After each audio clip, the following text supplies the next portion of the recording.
गरीब आदमी को कर्ज की जरूरत पड़ गई, 1000 दिनार चाहिए। मैं कह चुका हूं कि दिरहम चांदी का होता था, दिनार सोने का। अब 1000 दिनार लेना है। तो जिस बंदे से उसने कहा, अगरचे वो नेक बंदा था, उसने कहा यार 1000 दिनार दे दो। तो कहने लगा कोई गवाह है तेरे पास? वो कहने लगा गरीबों का गवाह कौन होता है?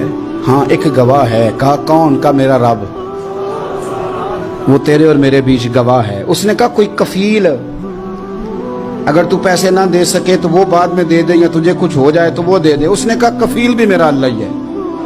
मेरे पास अगर है तो रब करीम का नाम है, अगर एतमाद कर सकता है तो कर ले। बंदा नेक था, उसने कहा रब के नाम पे, रब की किफालत पे, अल्लाह को गवाह बना के मैं तैयार हूं तुझे 1000 देने को। उसने 1000 दिनार दे दिया। वक्त वापसी का तय हो गया। वो चला गया पैसे लेके। उसने पूरी मेहनत की कि मैंने वक्त पे पैसे लौटाने, पूरी मेहनत भी कर ली, अल्लाह ने मदद भी कर दी, पैसे भी उस तारीख को उसे मिल गए। बाद लोगों का तो लौटाने का दिल ही नहीं ना होता। फरमाया हदीस पाक में कि तू लौटाने का इरादा कर, रब तेरी मदद भी फरमाएगा। लेकिन यहां बहुत सारे लोग कहते हैं खैर है, इरादा ही नहीं। तो फिर जिस तरह का बंदे का गुमान हो, रब भी उसी तरह का मामला फरमाता है। उसने पैसे जमा भी कर लिए और वापस देने को तैयार भी हो गया, लेकिन रास्ता बहरी जहाज का था, कश्ती का था, दरिया के रास्ते वापस आना था। अब वो जब आ गया दरिया के किनारे तो बड़ी कोशिश की, पर वहां उसे कोई कश्ती नहीं मिली। वक्त पे पैसे लौटाने हैं, सफर करना है, अब सवारी मुयस्सर नहीं है। सोच सोच के परेशान था कि मैंने तो अल्लाह के नाम पे लिए। अचानक दिल में एक तजवीज आई। उसने एक लकड़ी ली, लकड़ी को अंदर से खोला, 1000 दिनार उसमें भरा। बुखारी पढ़ रहा हूं, और साथ एक खत भी लिखा कि यार मैं पैसे पहुंचाना चाहता था पर मुझे कोई चीज नहीं मिली दरिया के उस पार आने, अल्लाह के नाम पर तेरी तरफ रवाना कर रहा हूं। और ये कह के वो लकड़ी दरिया में रख दी। वो लकड़ी डूब गई है, वापस आ गया। वो जिसने पैसे लेने थे वो ऐन मुकर्ररा वक्त पर दरिया किनारे आया।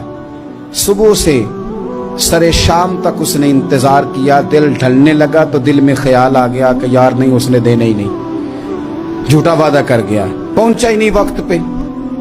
अब जब वापस लौटने लगा तो अचानक दरिया में एक लकड़ी तैरती हुई दिखाई दी।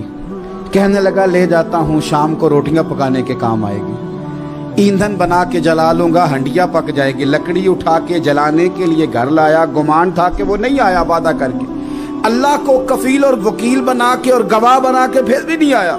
लकड़ी लेके घर गया, बुखारी है। और जब उसको चीरा ना कि मैं इसकी आग जलाऊंगा, खोला तो अंदर से 1000 दिनार भी निकल आया, खत भी निकल आया। अब जरा समझना, उसके दिल में बात किसने डाली कि तू लकड़ी में पैसे डाल दे? अल्लाह ने। उस बंदे को मुकर्ररा वक्त पे किनारे भेजा किसने? लकड़ी सिर्फ उसी के हाथ आई तो ये बंदोबस्त किया किसने? अल्लाह ने। घर जाके चीरी तो पैसे बाहिफाजत उस तक पहुंचाए किसने? तो फिर हमें भी तवज्जो अल्लाह की जानिब भी करनी चाहिए।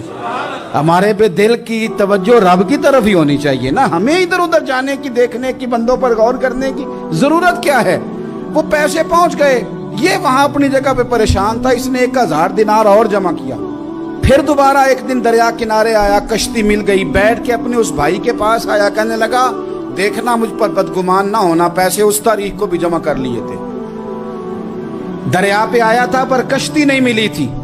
फिर मैंने ना लकड़ी में डाल के, खत डाल के तेरी तरफ भेज भी दिए थे, लेकिन आज मैं फिर लेके आ गया हूं। वो कहने लगा खुश हो जा, जिस रब को तूने मेरा और अपना गवाह बनाया था उस रब ने मेरे तक पहुंचा भी दिए हैं। जब लोग अल्लाह को गवाह बनाते हैं, रब की जानिब अपनी तवज्जो करते हैं, अपनी चाहतों, ख्वाहिशात और अपनी सारी चिट्ठियां अपने रब करीम की रहमत की तरफ रवाना करते हैं, फिर अल्लाह अपने बंदों को मायूस नहीं करता, अल्लाह अपने बंदों को नवाज देता है।